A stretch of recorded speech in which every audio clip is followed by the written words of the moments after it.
guys, welcome back to another episode of Always Making. We are joined by some special guests today in the basement. We're going to have an awesome conversation about everything they are passionate in the knife forge world. Like, this is really cool, guys.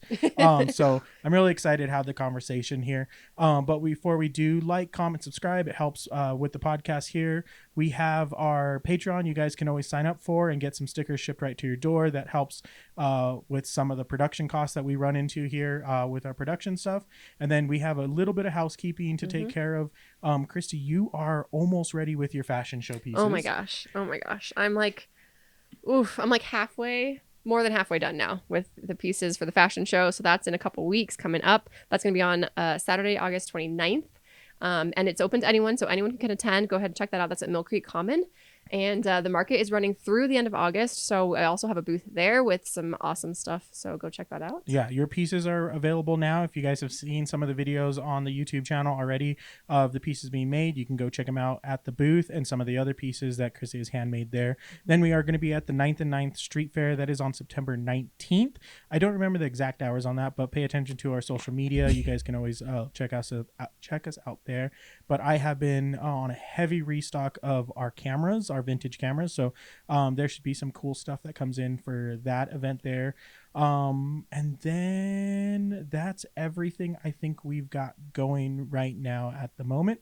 So, but you guys can always follow us at Steadfast Rebels on Instagram to see our latest updates and stuff going on with us here in the Valley area. But we are joined by Matt and Megan from, I'm going to butcher this, Wasatch Forge. Wasatch. I do it every time. Wasatch Forge. There you go. I got it right that time. But guys, this is awesome. I'm so glad you can come down and have a conversation with us, because not only are you guys awesome knife makers, but you guys are awesome teachers of the craft as well, which it's not a dying craft, but it's not a craft you see all over the place. Yeah, not as long as we have anything to say about it. Yeah. So let's start, Matt, a little bit, because this is your like baby that you've kind of built and everything, and Megan, you are running the show there from what I've been told. But let's talk a little bit, Matt, about how it all started for you and what got you into the knife making world. Oh my goodness. Okay, so I was a geeky kid.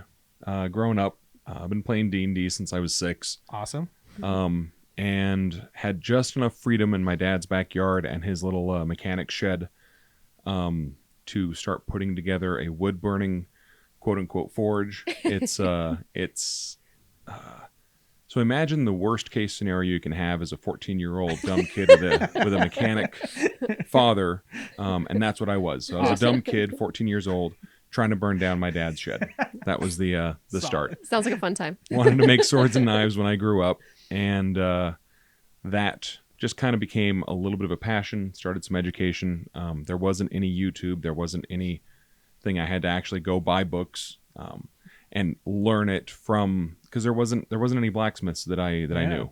So I think it was The Art of the Blacksmith, and about 60% of that book is how to work wrought iron.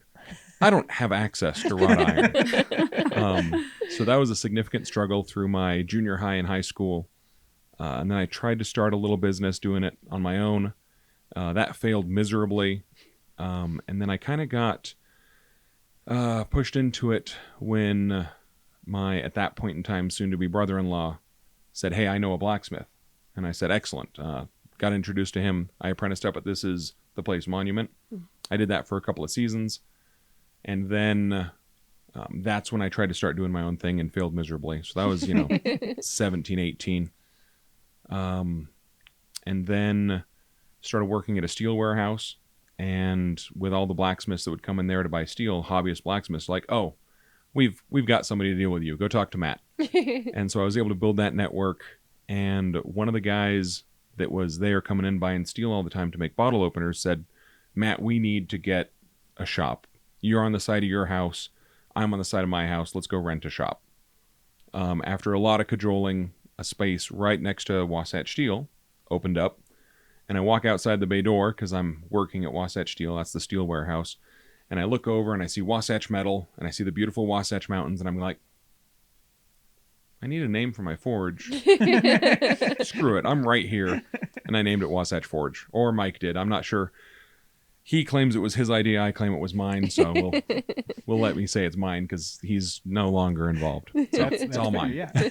You're the one telling the story, so. And then, so that started out as 4 blacksmiths renting a little shop right around the corner from Wasatch Steel. And that kind of developed and grew into a school because as soon as one of my apprentices came in and said, "Hey, you need a web page," and I'm like, "Yeah, I do. I'm a dumb blacksmith steel warehouse worker." He's like, "No, I do this professionally. Let me just make you a web page." Excellent. Go ahead. Like 2 weeks after he published that website, I'm looking at it going through, "Hey, look, I'm a teacher." And he's like, "Well, yeah, you're a teacher. You teach. You've been teaching me these last year and a half." So he did a pretty good puff piece on me and some of the other smiths that were there. And I'm like, "Oh, cool. Thanks." Week and a half later, the University of Utah continuing ed program calls me. "Hey, we see you do classes. Do you want to teach for us?" And I'm like, "No, I have no capability to do that. I've been teaching an apprentice every so often. I have no skill at that. I have no curriculum. I have no capability to build a curriculum. I'm totally not interested. This is so outside of my comfort zone. No way." But then the salesman filter that I had, because I was now out of the warehouse and working in inside sales, thankfully shut all that down. And so what I actually said was, "That sounds like a very interesting opportunity. Why don't you go ahead and email me some information and I'll explore it in the future." Showed that opportunity to Mike. So I'm Matt Danielson, the owner of Wasatch Forge. Mike Miller Imperial is kind of the guy that helped me get started, that really pushed me into it. I always try to give him some credit. He's still got a lifetime membership to the Forge. He can come in whenever he wants. And he comes in and hangs out and does like Christmas presents. But I do have to give him some props for pushing me outside of my comfort zone. And he's like, "No, totally. I do adventure education as my degree. So we're absolutely going to do this." We built a curriculum. We got these 8 first students in, and the University of Utah Continuing Ed has primarily alumni and people that have degrees and have significant education, and that's who they advertise to. Oh, wow. And I'm a self-educated steel guy. And so "Hi, I'm Matt Danielson," and yada, yada, yada. And we go through the whole introduction and, "Hey, I'm da-da-da, and I'm a mechanical engineer, and I'm an oncologist, and I'm all this." And I'm like, holy crap, these are all these very high-powered individuals, and I don't have any capability to teach them. And then I watch them swing a hammer, and I'm like, oh, thank goodness. All right, I can totally teach these guys. And then I got the paycheck, and I turned from Wasatch Forge trying to be something that made things into making blacksmiths. So that's what we've kind of pivoted towards. And for the last 13 years, we've been, I think, one of the biggest, if not the biggest, blacksmithing school in the surrounding area. Awesome. You've got other ones that do it occasionally. There have been a couple that have tried really hard, and I don't know if they took out extra loans or things like that, but then they close up after a couple of years. I've been able to bootstrap this basically from the ground up 100%, and just kept the doors open through all the trials and tribulations and COVID and all of that. It's been, and now we're finally back to the point where I'm like, oh, darn it, I shouldn't be working as a welder anymore. I need to go back to my forge and start doing this. I literally hired Megan. How long ago? I don't know. At this point, almost 7 years ago. 7 years? Yeah. I don't think I hired you 7 years ago. No, I started at the forge. I've probably literally started as a student, got a knife making class. No, so I started S-Hook and Punch with Brendan. Okay. And no, S-Hook and Bottle Opener back S-Hook and before Bottle the Opener, back in curriculum the day. changed. So my story is very different. I got my degree in pottery and did that for a while. Kind of ran a little pottery business, and then my which she didn't tell me about. No. So my husband thought, hey, I know. So in my degree, I had to take all kinds of different mediums. And so one of them was metal. And for my metal option, I chose jewelry making. So I took a couple jewelry making classes to fulfill that requirement. And my husband was like, hey, I know you always wanted a forge, but your school didn't have a forge. I found this one. He got me the beginner class for Christmas. I took it and I was like, That was fun. That was a lot more fun. Honestly, I love him to death, but I'm pretty sure he booked the class because he booked it with me because he wanted to take the class. And he's like, yeah, you definitely want to try this. And I was like, yeah, sure. Well, so from there, I did take the knife making series class. I got hooked. I begged Matt for an apprenticeship, and he's like, and then we did an apprenticeship for a couple of years, year and a half. Yeah, so about a year and a half apprenticeship, and then I started out as an instructor, which was super fun. I still am an instructor. I don't teach as often as some of our other instructors because I now manage the shop. But yeah, it's been a total of 7 years. I think probably 5 years manager. Yeah, and then as soon as she was an instructor, was relatively competent at that, and then was telling me the story about her pottery business. And I'm like, hang on. You have management experience and you can do business stuff? I'm a dumb steel guy. Take this and take it over and let's see where this goes. It was an uphill climb, for sure. I mean, there's a lot of similarities between clay and steel knives, right? Like, I mean, yes, just from the management side of things, it was an uphill climb. We've grown a lot, and I'm really happy about that. And I'm happy to see the progress because, like Matt said, we're in the business of making more blacksmiths. It is a craft that is dying out, and we want to make sure to pass this knowledge on. And one of the big things for that is we're not just making things. Yeah. We're giving people the capability to make heirlooms. Yeah. And I don't know of very many crafts that do that have the durability, that have the this knife was made by my grandfather. Yeah. Oh, Yeah. that knife was made. Let me take a look at that. That's so cool. Yeah. Yeah. Yes, there is like pottery. This was made by my grandparents, and it sits up on the china cabinet. Yeah. But I mean, the fragileness of pottery compared to a knife, like that is like, it is one of those things that like we have pieces of history that are like years old, ceramics just as much, but we have shards of ceramics kind of thing. We have full knives with like their sheaths, their like from historical like pieces, which are impressive in its own right kind of thing. Yeah. I mean, you look at the storage rooms of museums.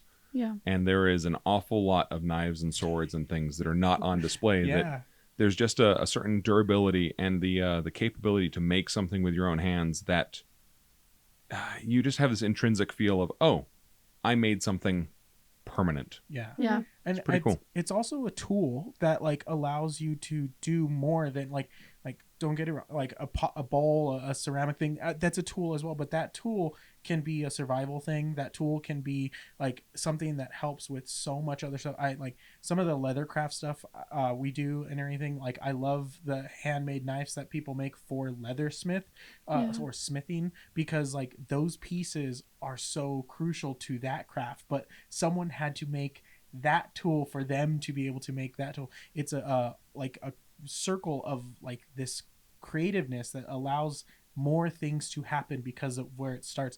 It is impressive when you see some of these things that like take a railroad tie that looks like Railroad spike.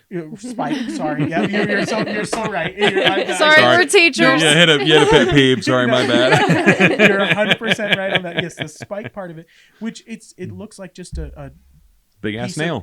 That gets thrown to the side, and you guys craft stuff out of those pieces and that turn into beautiful works of art in a lot of cases. I've seen the way people twist handles, the way they like the Damascus you were talking about before we had the cameras rolling, but that is an art form that like it is not something you see every day. Like it is like I joke with Christy, I'm like, oh, it'd be great if we could put a forge in the back. Like we've had some like knife friends that have been like, I'm like, oh, it seems easy. Maybe we could like Come take a class. We'll start. It's a good place to start. I would not say it looks easy. I've spent a couple days in a forge with some knife people. I mean, it's not easy, but it looks easy. And good smith makes it look easy. Which is the trick. Yeah.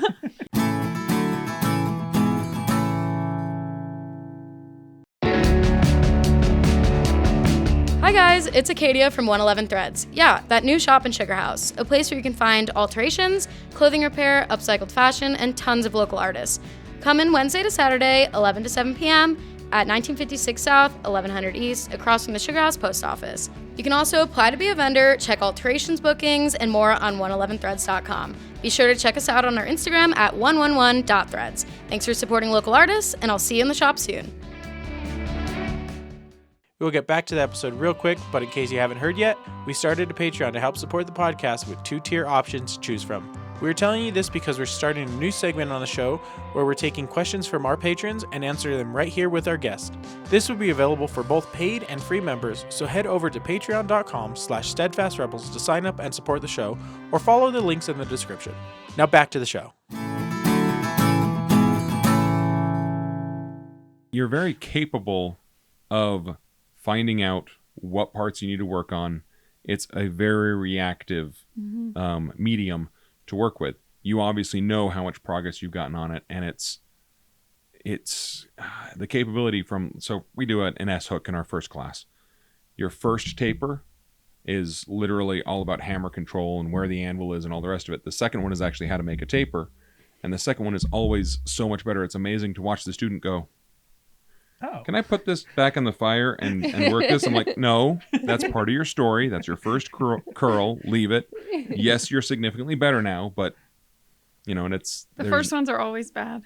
And it's great. But what I really like is, like you're saying, we teach a S-hook. That's the same if you're 12 or if you're 45. You're going to learn an S-hook first. And what's really cool to see is these little junior smiths. We do have a youth program. And they come in all shy and timid. And I'm like, dude, you got to shout at me. Like, this is the one place where you got to raise your voice. I can't hear you. And watching them, they're all timid and they're all shy. And then they hit some steel. And then they're like, oh, you can kind of see it in their eyes where they're like, oh, I kind of just did that. And you're like, yeah, you really did just do that. And then they make it as like, and it's awesome. And we make them, for the junior smiths, we make them repeat it over and over and over till they can prove that they can do it, mastered the skill before we let them move on. And seeing the difference in the 12-year-olds versus the 16-year-olds who've been coming for years, and the life skills, like something, I have kids, and so I love seeing that in these kids where it's like you have grown not only in your blacksmithing skills, but as a person. Yeah. And the confidence behind it, because you're doing something that not a lot of people can do. Mm-hmm. And it is fun and it is weird, but it's hard work and it's rewarding. And so that's what I really like seeing in my students is when that spark in their eyes lights up and they're like, oh, I achieved something. Yeah. So as an instructor, that's honestly my favorite part. I don't care how their project turns out because I know it's not going to be that great. Yeah, so we're working on the smith. Yeah. Yep. They're working on their project. Yeah. Okay, so I know what this is, but I mean, for everybody out there listening and everything, what's an S-hook? Oh, yeah. That's actually... So an S-hook allows you to hang something from either an eyelet or a pole or a tree branch. Okay. So all of a sudden you have a hook on the top that you can drape over something, and then you have a hook on the bottom, so now it looks like an S. You can hang like a birdhouse or a hanging plant or things like that. So that's where you start off most of your students off is with an S-hook. Yeah, because the accuracy Yep. is the most important thing, and you're hitting on a very small endpoint, and it continues to get smaller and smaller and smaller as you continue to strike at it. So your accuracy needs to increase just by the nature of drawing that point out. Okay. All right. Yeah, I totally knew what that was, guys. Yeah, I just want to make sure you guys all over there. Like, Just double checking. Yeah, just double checking. Yeah. Yeah. And then, so with your guys' classes, the next question I had is, you're talking young kids. What is your age range for students that you guys teach? So it's mostly based on height. Oh. This is one of the discriminatory parts of it, where if you are too short, it is hard for you to work at any of our anvils. Okay. And in general, if you are an 8-year-old who is too short, you also don't have the muscle mass. Okay. Yeah. And so it becomes a hard question for us when you have these kids coming up to us at the fairs and things going, oh, can I do it? And we're like, how old are you? I'm 8.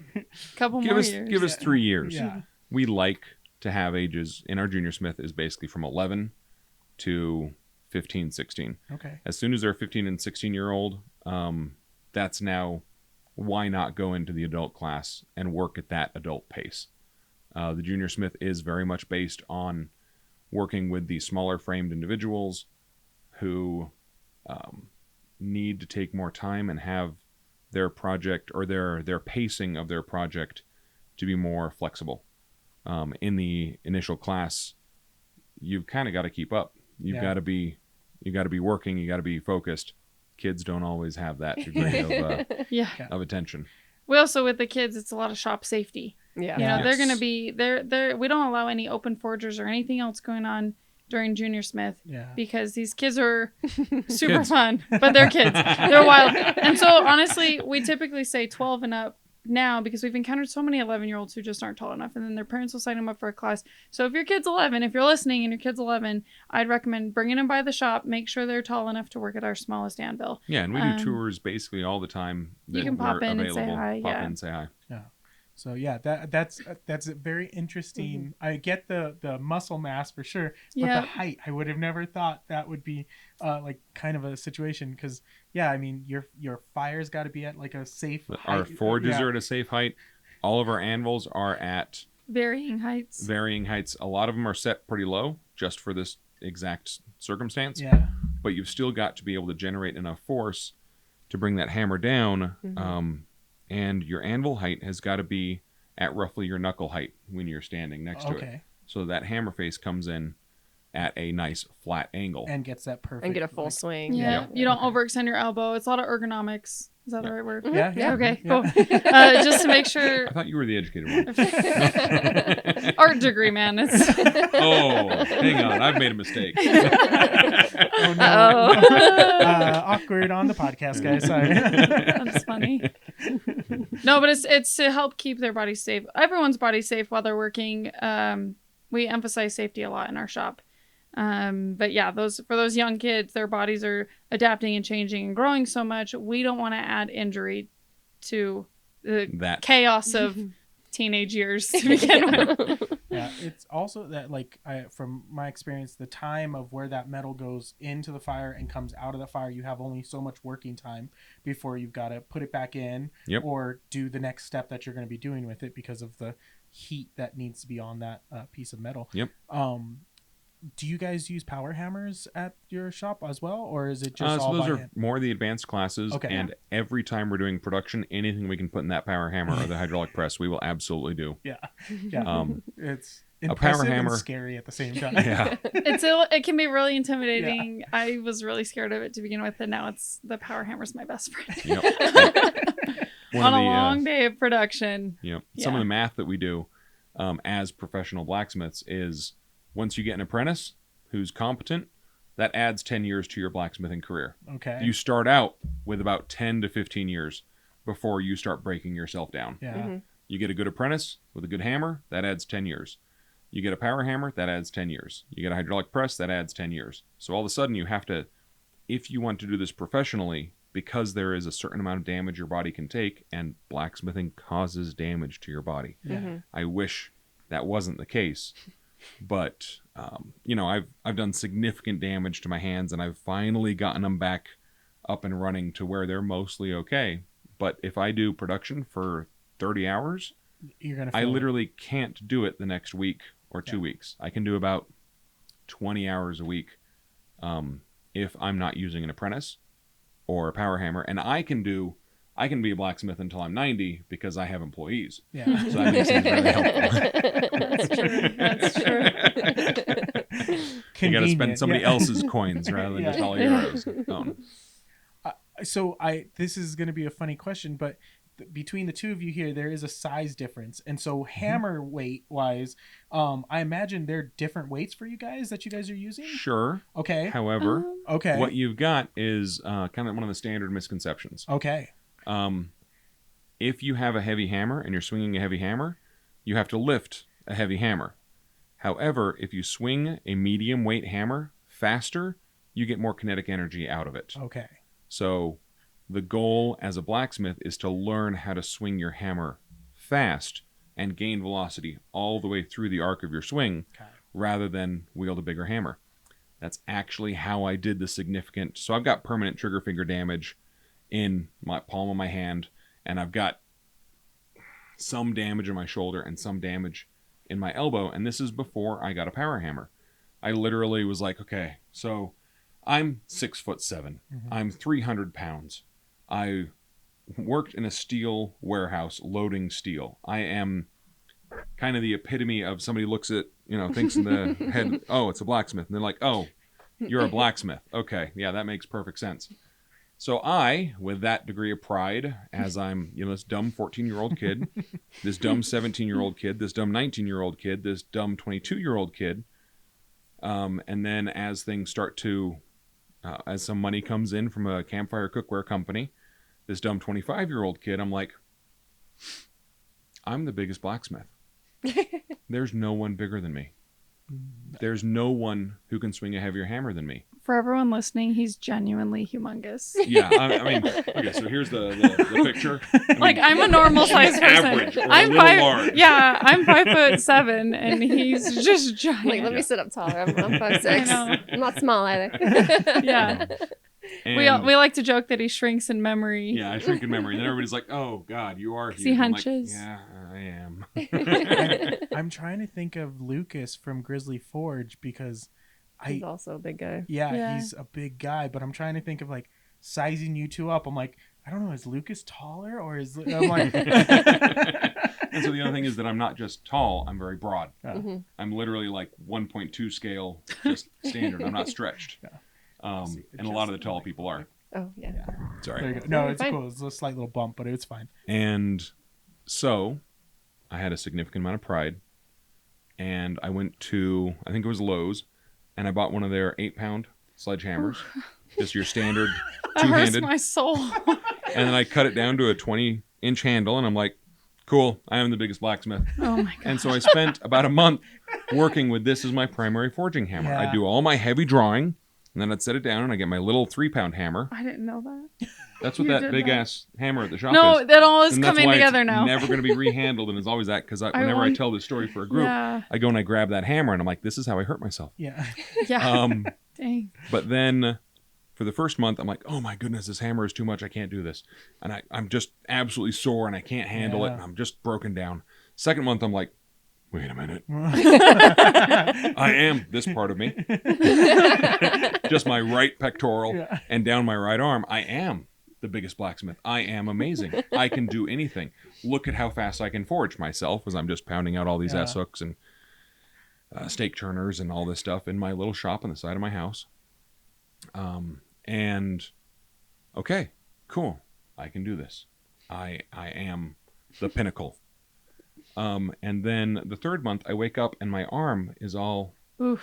tied. T-Rexed. Yeah, T-Rex, 100%. And then I try to open my hand and it goes pop. Oh, Oh. that's weird. Pop. Oh. Because that Yeah. tendon damage has Yeah. gotten so big that it can't go in those little sheaths inside of my hand. And I go to the doctor and the doctor's like, yeah, cool. You got to take 6 weeks off. I'm like, I'm a professional blacksmith. No, I can't. Like, well, you could try physical therapy, but it ain't going to work. And so I did eventually throughout all the physical therapy, and I still do it to this day. Got my hands back to where they work. If you have a heavy hammer, you have to hold it tight. Yeah. If you hold your hammer tight, if you grip your hammer, all that vibration will do damage to your tendons. If you grip your hammer loose, you'll get some damage to the surface of your hands, but it takes 6 days to heal blisters. It takes 6 weeks to heal tendons. Jeez. Kind of your choice. Yeah. And the Yeah. permanent damage doesn't really go away. Yes, Yeah. I did say that mine is mostly gone, but there are still days that Yeah. I can't do it. Yeah. So don't wield a heavy hammer. Wield a medium weight hammer fast, Okay. because you get the same amount of kinetic energy. For reference, he said like 8-pound hammer. Is Absolutely a ridiculous. Wildly, that's a dumb heavy hammer. A heavy reference- hammer is 4 pounds. Yeah, my everyday hammer, like standard production, what, 1.5 pounds, maybe, Probably, I think you're 2. maybe 2 pounds. Yep. Yeah, it's so, and I worked myself up to that. Like Yep. I definitely started. I like to tell students, like, pick the smallest hammer. I don't care. Everything we do in class can be done with our like 1/2-pound hammer. Yep. It's this thing of like, I've built up a lot of strength, but a lot of people are intimidated to try it because they're like, well, I'm not super strong. I'm like, no, It doesn't take that. It doesn't take strength. It takes momentum. It takes physics. I mean, think about carpenter's hammers. Yeah. What weight are carpenter's hammers? They don't count it in pounds. Yeah, I was gonna say Yeah. it's less than a It's pound. Yeah, it's ounces. ounces. Yeah. Yeah. Yeah. But but it is that stereotype movie character of the Absolutely. big guy with the big hammer smacking the stuff, and like, oh, that's a blacksmith. You said it. It's the visual of like you are the blacksmith kind of thing. Yep. But that's a complete misnomer. Correct. Kind of thing. And so so most of your blacksmiths are okay. So we can talk about farriers that work on horses. Mm-hmm. They are relatively short because they have to be short to be able to bend over and work the horse's hoof well. And they can tend to be able to outswing me. Used to. I've gotten a little better. But I'd go to these armoring conventions and these blacksmithing conventions, and I'm like, oh, crap, a farrier. I don't want to get into a blacksmithing competition with him because they work faster and better. And they're using little light 2.5 pound hammers. yeah. And the characteristic extra large blacksmith, we just have to burn more calories. It's not really true. So you bring up the next thing I want to talk about with you guys a little bit, because you guys aren't just in the forge. You guys are actually going out to places and bringing a portable forge with you, and doing stuff live in person with people. What are some of the events you're doing across Utah? If you guys travel outside of Utah, but what is some of the stuff you're doing that's bringing that art form to the people? that's for you. This is a big question. So we've actually in the past couple of years really increased the number of events that we're doing, because it's really our only form of advertising. Stuff like this or events is how we get the word out. And so in the past we've tried to do like 5 or 6 events. This year I think got 12 or 12 something scheduled. So we've really upped our game this year. We've done some really fun ones. We just finished up at the DIY Fest. The next one we've got coming up is on October 10th. We're going to be at the Thieves Guild in Salt Lake for the Apples and Daggers Festival. doing live demonstrations On the asphalt. Yep. It's okay. It's in the evening. It'll be great. There'll be drinks. Come have a good time. And then, so after that, we're going to be doing the state fair. We'll be there. That one's our longest event. We were there last year and we're happy to be going back again. That's in September. So I guess that one's before Thieves Guild. Yep. Thieves Guild is October. Dude, I'm tired. The months are all chaos after the end of the summer. And then let's see what I've else got one we've that got. I'm trying to do up in the end of September up in Oregon along the Pacific Coast Highway just because I want to. Cool. Nice. Yeah, gorgeous. Yeah, you're going up there. Yeah, me and Stan. Oh, Stan's cool. I'm That'll going to be kidnap fun. him. He didn't have a choice. And then we've got our last really big one. We've got a bunch of like random little ones going on. But our last big one is the Mona Renaissance Festival. And that's Utah Ren Fest. Yeah, the Utah Ren Fest. It's down in Mona. It's called the Utah Ren Fest. So we at the shop, we do so many Renaissance festivals. We start talking. We just the Ren Fair. call it where its location. The one in October. Yep.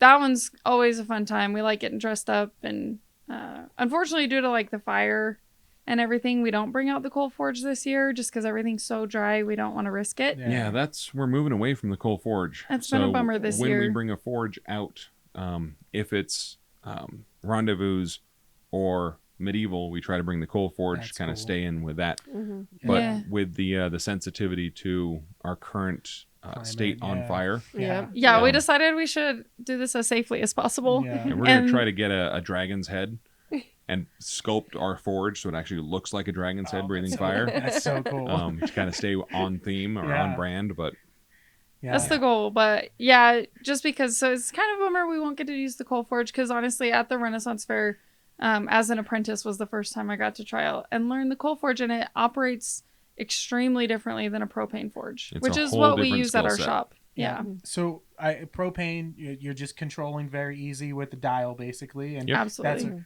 coal forge. How do you guys keep it to the temperature you guys need? So that's all about air input and then what kind of fuel you're using and when. So there are certain times when I'm trying to do some special either forge welding or just do some production work that I'll modify my fuel that goes into the forge, because each of the primary fuel sources behave differently. Your charcoal burns hotter, but it goes away faster. Your coal will burn and create an awful lot of smoke. But then it also seeps. It's kind of like a kerosene or a black oil that then will char, and so you can actually make like a cave. So I'll do a whole bunch of coke, which is charcoal, but with coal instead of with wood. Yep. So it's a pre-burned coal, and I'll do that, and I'll build a really hot fire in the center of my forge, and then I'll do a whole bunch of charcoal because I know that'll all burn down and turn into ash, and then I'll do a coal cap on top of it, and because of the heat, that'll all come into one piece, and I get a beautiful little cave. With the coal, are you guys getting similar temperatures to your propane? Significantly higher. Oh, significantly It works higher. a 500 lot degrees hotter. higher. Oh, wow. Yeah. I would assume the other direction. That's Yeah, awesome. so my propane runs at about 2,400 Yeah. when I'm doing my forge welding and the like. My coal is about 3,000. Wow. Okay. So that's the trick with coal. There's kind of these three yeah. heat zones, Yeah. and they like to throw apprentices on them, or we like to throw apprentices on them at events because it doesn't matter if what you're working on dissolves. Because Essentially, the goal is the performance. Yeah, yeah, Yes. yeah. And So- people love seeing an apprentice or myself go, gosh darn it, I should have been talking for that long. What happened? I got to cut this piece off. Why? Because I burned it off. yeah, depending It's on like the zone that you go in these heat zones in the coal forge, you can easily just get too hot and melt your steel. Wow. Yep. Yeah, that's You crazy. can burn, crazy. melt, or carburize your steel. Yeah. It's a whole new skill set. It's a lot of fun. Yeah. It's super It fun. is something that every experienced blacksmith should have as a capability in their wheelhouse, but not. Everybody's using propane now. Yeah. It's easy. Like I've seen, like you said, you started on the side of your house and everything, or Yeah. side of your garage doing it. Yeah, I started Like- with a coal forge. There's people who literally can just get a propane system now off of Amazon of all places. Yep. I don't know if that's necessarily the best choice. and It's everything, but- okay, and okay. it requires a little bit of modification, Yeah. but it's a good starting place for your first But Does yeah, the pieces. job. like they Yeah. could be in their backyard doing this now with $1,000. Yeah, yeah. And your some- setup. Yeah, in some cases, there's actually one I just saw on Facebook Marketplace for $300. Like, Well, so and I'm that's a like- forge. That's an anvil. yeah, That's your first couple sets of tongs. that's what's Like actually done. everything. $300 was like all of that Oh, stuff. dang. It was So very I have a habit of going there and buying all of those. I was and gonna then say, just- send me the link. Hold on, I'm gonna send it after I go and buy. No, but yeah, there's times where because for us with the screen printing, I'm constantly looking at screen printing equipment and going, how can we better ourselves? I ran out this past weekend and got a new press for us here in our basement and everything. And there's times I'll drive all the way down to St. George and pick up equipment kind Yep. of thing because it's the right price. I know it's going to better us as artists and as our skill set and everything. But I'm constantly looking at other tools and maybe I can get this into this craft a lot cheaper than maybe I should, because then when I get into it that cheap, I feel confident that I'm like, we can do anything, and then I'm like, what did I do? But it is one of those things I want to talk about. You mentioned experience going into the coal forge and stuff like that. How many knives have you guys created in your history of forging? Or I guess That's a big question. Let's not put it as knives, but let's put it how many pieces, because you guys don't Oh just my create goodness, knives. don't do that. I have made 10,000 S-hooks. At Just least. S hooks. S-hooks. At least. Damn. It was one of my major products, and I teach it every time I class. We've got 4,000 or 5,000 students that have gone through our class. Every one of them makes an S-hook. Every instructor also makes an S-hook at the same time. I mean, I can't literally, even tell you how many I've when we made. moved to this most recent location, we had a 2 foot by 2 foot by 2 foot cube of S-hooks. And we're like, we can't just throw this away. Take them to the fairs and sell them for $1 a piece. Yeah. And we're trying to get rid of them. So if you stop by the fair and you heard this and you mentioned, hey, you said that I could get an S-hook for $1, Please take we'll it off our hands. 100% we'll hook you up. Awesome. Yeah, so You hear that, wholesalers? Hand forged S-hook, Please. $1 a piece. So many at the shop. Here it's a great question because a lot of people ask me that. Oh, how many things have you made? What have you made? Yes, we're teaching classes, but what people don't understand is we're making the project alongside the student. Yeah. So every time we have a student in, we're making that project again. Yeah, we've got way too many blacksmith punches. Way too many blacksmith chisels. Survival knives. Those sell. Sure, but we have nobody way needs a too many of blacksmith them. Yeah, there's punches, chisels, like all these things we're making alongside the student. It's not just we'll tell you what to do and good luck. Yeah. Like Right. you get to see us make there's it. the lecture part and there's the demonstration part. So we kind of hit both And methods it's back of and teaching. forth. Yeah.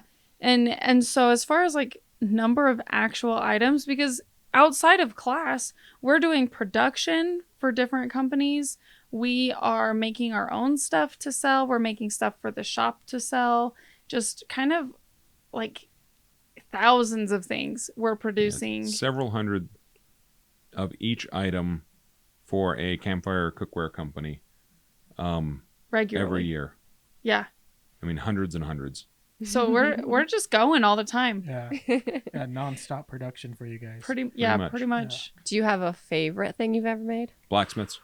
100%. Yeah. The more journeyman blacksmiths I can make, the better and happier I am. Yeah.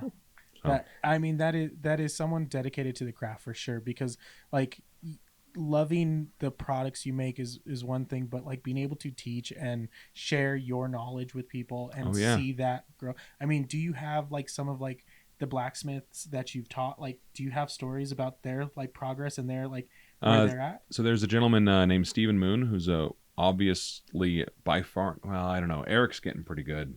And Joe's even No, Joe doesn't have anything on Stevens Damascus. No, not on Stevens Damascus, but I thought you just meant like I'm finished making quality. you pick a favorite child right now. Joe, I'm sorry I tried. No, Joe is definitely my favorite child. He keeps the place running. He is. Honestly, we don't But as have far as making cool stuff, Yeah. it's probably Stephen Moon. Yeah. He's in his own forge. He's doing classes up in Randolph, and he makes the best mosaic Damascus to come out of anything. And he literally started at Wasatch Forge, and then we would go out and we'd visit other master smiths across the country. We had Chris Marks in while he was still alive, one of the premier mosaic Damascus makers that we were able to take classes from and learn from. But yeah, so like Steven's a good example of someone, a journeyman who's gone out and okay, so I'm using words here that mean different things to different people. I am talking about like the old guild organization, not like the Abana, join my club, pay my dues, and then you get to be called these words. Yeah. I'm using it as a traditional definition, not as a title from A pay to play kind of thing. Yeah. ABS. Yep. I consider a journeyman someone who can go out and be successful in their own shop. I consider an apprentice somebody who comes in and is a basically unpaid intern. Yeah. You have a blacksmith who can make product and sell product, but doesn't have the capability to either have made enough to make their own, to get their own shop, or are not capable enough to not have somebody QC them. So that's just the way I use the words. The only thing that I'm a master of is I'm a master S-hook maker. I don't know anybody that's better at making S-hooks than me.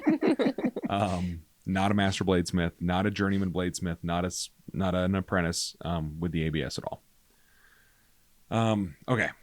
And then there's also, one of the old smiths that used to work at the forge, Brendan, out in California. He's now setting up his own shop.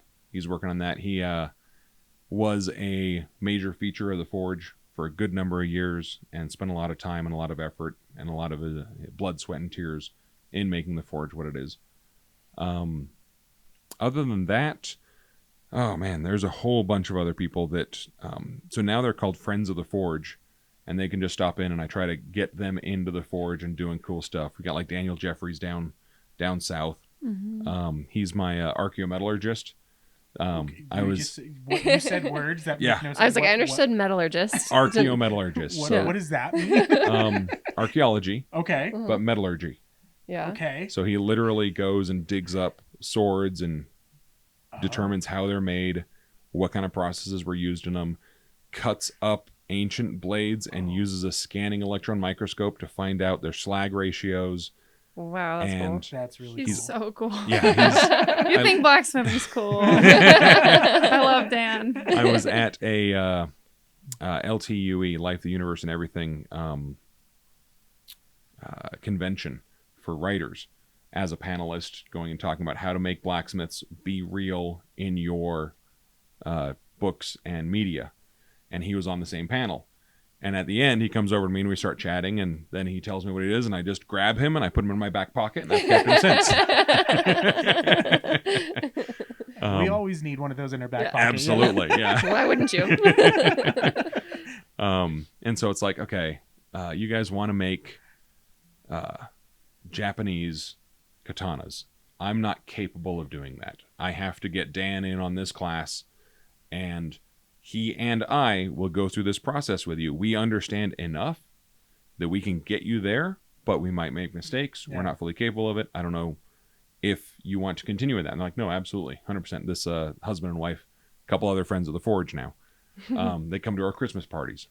Yeah. And they're like, absolutely, 100%. And so we started with Tontos, and we're into Wakizashis, and we're going to be making katanas relatively soon here. So That's awesome. I think you made a really good point. A lot of people ask us all the time, oh, like I see you have your classes and you have expert guided. Can I just like sign up for expert guided and make a sword with you? No, you can't. No. Reference, like I said, I've started, 6-7 years ago, and I just this year built up the confidence to make a sword. And I'm not even done with it.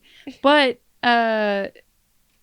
it takes a lot of this skill. Like you said, they want to make a katana. Well, they've been making stuff with us for years, and they haven't even been able to start their katana yet because of the skills required to even start that project. Yeah. I knowing the lore of katanas and that whole history, like that is such an art form that is very, very limited on like who makes legit katanas. Like I don't know the exact number, but there's probably less than a handful of like master katana makers out there. Yeah. And so that gets into an awful lot of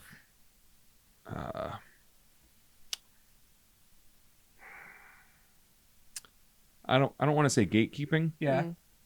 But to one degree or another, it could be considered that. Okay. It's not a hard profile to make. It's not a hard edge to sharpen. But Matt, what about the hardened edge in that? Yeah, you just do the recipe right, and you get your clay quenchant right, and you use the right steel, and it comes out curved just like it's supposed to out of the quench. Yes, but you don't know what you're doing. You're right. I don't know what I'm doing, and I'm not doing it traditionally. Yeah. Because that's dumb. Tell us how you really feel. The truth is coming out. And so you get a lot of these methods that are sacred, but they shouldn't be. Okay. Yeah. So I don't know. Traditional katanas are hard to make. Yeah. Functional katanas that will perform better are not, and it's all because of modern alloys. Yeah. A lot of the zeitgeist behind the difficulty of katanas is because they had specific methods that needed to be passed down and needed to be done in a specific way. Traditional katanas, yes, they're incredibly hard. Yes, they're incredibly beautiful. Yes, there's an awful lot of excellence that goes into that. Yeah. Modern katanas, modern forged katanas, their performance is relatively similar. Swords are swords. Yeah. Your human lever is still the size of your human lever. So there's a whole mythology behind katanas, and I'm like, well, what about a German greatsword? And they're like, well, that's not fair. And I'm like, why? Well, because it's different technologies. Yes, it is, but they're both 15th century. Yeah. So, like when you get into the nitty gritty of it, like it really. And you have an archaeometallurgist in your pocket who can go, well, if you look at the crucible steel that melts all the slag out, and you don't have to fold your katana a whole bunch of times to spread the slag out throughout it so it doesn't form an impact, blah, blah, blah, blah, blah, blah, blah, blah, blah, blah. Just say it's a good thing Dan didn't come on the podcast. Oh, Dan is the one that taught me. I know, but he would Oh just yes, go. that's right. He doesn't understand the blah blah blah blah blah stuff. He Stop doesn't rambling blah- about it. Yeah, you'll get He the will fill full in those details, blah, blah, blah. which that's 100%. what makes him And then he'll great. open up his phone and bring out the Dude, see he's- these little. Yeah. He's the best at events. He's our Oh favorite. man. It's one you'll get person will these- get him going. Yeah. And these then they're hyper enthusiastic individuals, and we're like, thrilled. we have a person for you. You know, I was the blacksmith Mhm. at Wasatch Steel. We have a Dan. Go talk to Dan. Dan. Go talk to Dan. He's in everyone's back pocket a little bit now. I love the passion for the craft. I love when you can see the people who are doing the art form, doing the craft, like have so much passion, drive, and like honestly, you guys blowing it out of the park here and everything with it for sure. But it is one of those things where I want people to know it is not the easiest thing to just jump into. Like you were saying, you But can't there just go to the also expert level. shouldn't be a barrier to entry. Yeah. But you have Yes. to understand that there is a path. Yeah. And Mhm. like we mentioned with the junior smith, is we don't care about your product. We don't care about your project. We care about you and your skill level, because it is something that anybody can jump in and do. If you think a 12-year-old enthusiastic kid can go do it, and you don't have that level of care for that, it's Not not that hard to Yeah. do. Yeah. You can just go do this. It's dangerous. You're going to get burned. Matt, how often do you burn yourself? Every time I forge. Yeah. Really? Yeah, it's relatively minor, Yeah. Hey. but every day. You know, it's does funny. it hurt? Yeah, yeah, but get back to work. Yeah, it's funny. I get asked that a lot when we're doing demos at events. Little kids watching, do you get burned? And I'm like, yeah. Thankfully, I have yet to get any like serious, major stuff, knock on wood or something, But I show them my arms and it's just all these little tiny Paw marks and blisters. Yeah. Yep. everything, yeah. And they're like, whoa, I had no idea. I'm like, You're so tough. And well, it's like, I just got work to do. honestly, you kind of start to forget about them. Every now and again, you'll get a big one and you're like, oh, I probably should put some burn cream on. But then you forget and you just move on with life. Yeah. My Well, that's worst like- burn is we were doing some twist Damascus, and I had the bar Oh. slip on me, and I Oh, laid the whole front right on. of my I've got forearm one right on here. there. Wow. Yep. Oh, from the twisting. Yeah. Oh, yeah, okay, cool. It got right above my glove. Yep. Yep. Oh, ouch. I say my sister is a pastry chef, and when she was like working in a kitchen, yeah, I mean, same thing. It was like on the arms, on the hands, like you just, Yep. Yeah. And then you just keep working. yep, Yeah. yeah. Just- I just got those You asbestos kind of fingers get used now. to it. One of my Yeah. favorite stories with Brendan was he was there the first day, and he came in and he made this really impassioned plea of how he wanted to get into the forging and yada yada. And I'm like, all right, fine. Let me just run you through this course, and we'll see how well you do. You're very large and you're very enthusiastic. That's great. We'll make that work. And he burns himself badly Oh, jeez. on the first day. And a piece falls out of the forge, and he looks at it, and I'm like, what's he gonna do? Does he just grab it? And he looks at it, and he's fumbling with the tongs, because first day with the tongs, and he looks at it, and it's fully black. Oh, Oh, no. no. And so he's like, okay, cool. I can grab that, pick it up, and set it on the anvil, and then grab it with the tongs. I am fast enough. No. Mm-mm. And I'm like, did you just... He's like, yeah. I'm like, you okay? He's like, yeah, I'm fine. I'm like, you're really not. Let me see that. And so he's charred three spots on his hand. Yeah. Yeah. And he's like, okay, so what do we do about the burn? And I'm like, nothing. You go back to work. Okay, so we got two options here. We can either treat your burn. We go in, we get the second skin, we put it on, and we wrap it, and your day is done. Yep. Or you wait 20 minutes. You give me 20 minutes of work. And then we see where we go from there. Yeah. Yep. And so he does 15 minutes. He does 10 minutes of work. And he's like, I can't do this. I'm like, okay, give me 5 more minutes. He does 15 more minutes worth of work. And he's like, I can't do this. There's no way. This hurts. It's distracting me. I'm in pain. I can't do this. I've got to get the treatment. I've got to be done. I'm like, okay, cool. Give me just a couple more minutes. We'll get on that. Take this next heat. Yada yada yada. And then like 40 minutes later, I'm like, hey Brendan, how's your hand? And he's like, it doesn't hurt. I'm like, yeah, just get back to work. Yeah. About work, what is your guys' favorite tool in your guys' forge? Like, what is the tool that like really Used to be Brendan. He's my favorite tool. No. Oh man. Okay. So The problem is, it depends on what you're making.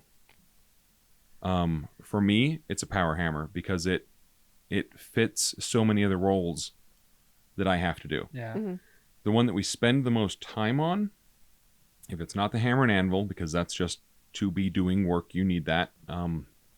It's a real honest-to-God professional 2x72 belt grinder. You've got to have it if you're making swords, knives,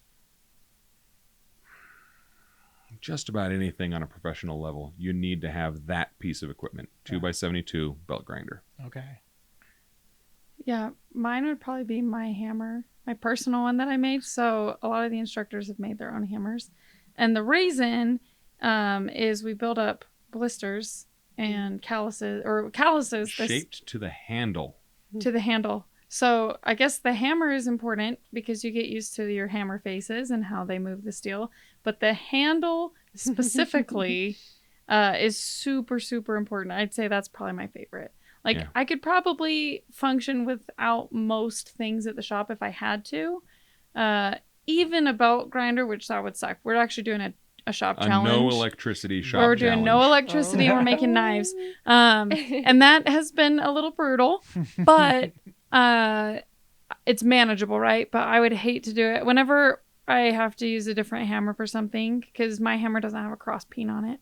I'm like, oh, dang it. I want my hammer back. And I was out of work for 6 weeks and all of my all my calluses were gone. So now I've got fresh blisters underneath new fresh calluses and it's for my own hammer, but for years you just get used to your hammer handle, and so that would be my favorite for sure. I broke my my hammer, so I have this wonderful hand forged hammer by Brent Bailey.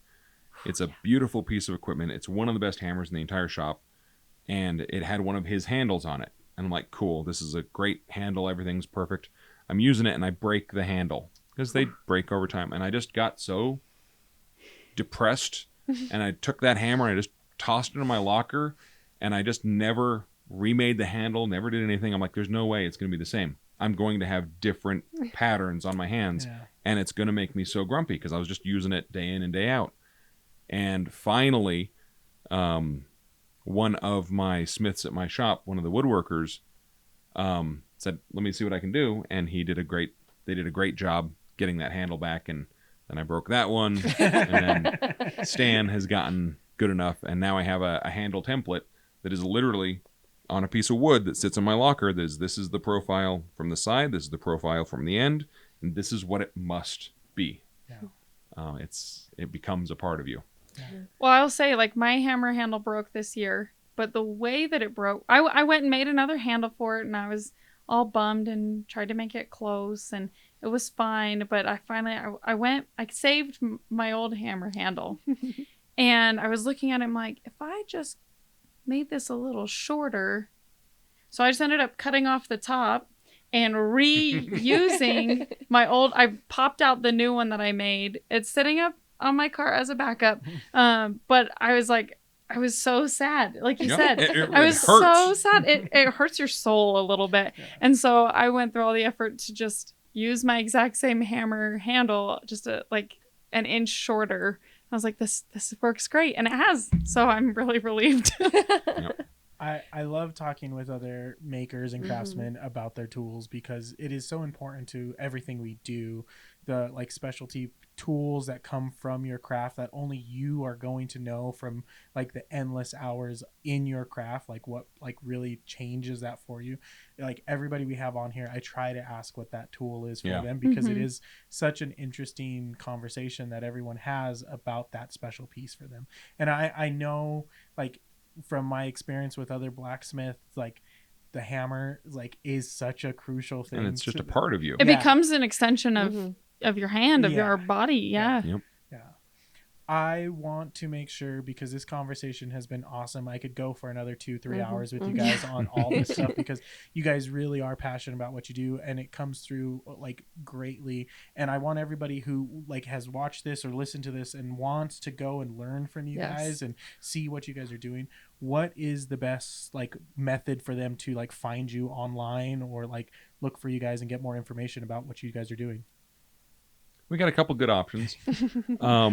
Instagram, of course. That's where you can kind of see what we're up to the most. Andrea, one of our friends of the Forge, contractors. I'm not quite She's sure an what they are. apprentice, but she does our social But media. she's also so not just an apprentice. No, We're like, so she's here's kind of projects. So yeah, she's one of kind the a funny Smiths little at the mix. Forge. Yeah. Runs the Instagram page. That's fantastic. Facebook gets the same updates, and of course that's old man stuff now, like the gray in my beard. But then of course you can always just jump on to our webpage. It's just wasatchforge.com. We've got a pretty good feedback zone where you can just shoot us an email, quick and easy. We're generally pretty responsive to that within a couple of days. I'm checking them every day now. Yeah. I finally, so when I first started managing the shop, that was my hard cutoff of like, I'm not going to put the email on my phone. It's going to just be at my desktop. And because of that, I check it every couple days. And I'm like, I gave in over this summer and I was like, dang it, I'm going to put the email on my phone. So now it is on my phone. I'm checking them every day. I'm sorry to those of you who have to wait. It's just me. And of course, swing by. I mean, we love Yep. meeting people. We do this for the Smiths that we can create, not just for the money we make. Yeah. It's never been a real drive for the income, which is probably why we keep bouncing around and I don't have a permanent shop yet. But I have to share this craft. Yeah. I don't have any option. Yeah. I mean, when we're passionate about what we do, we like to say, like, the people will find you kind of thing. And it clearly seems like you have, like, people finding you and wanting to Absolutely. learn from what you're doing. And it comes through very clearly. You are passionate about what you are doing. Well, thank you. Yeah.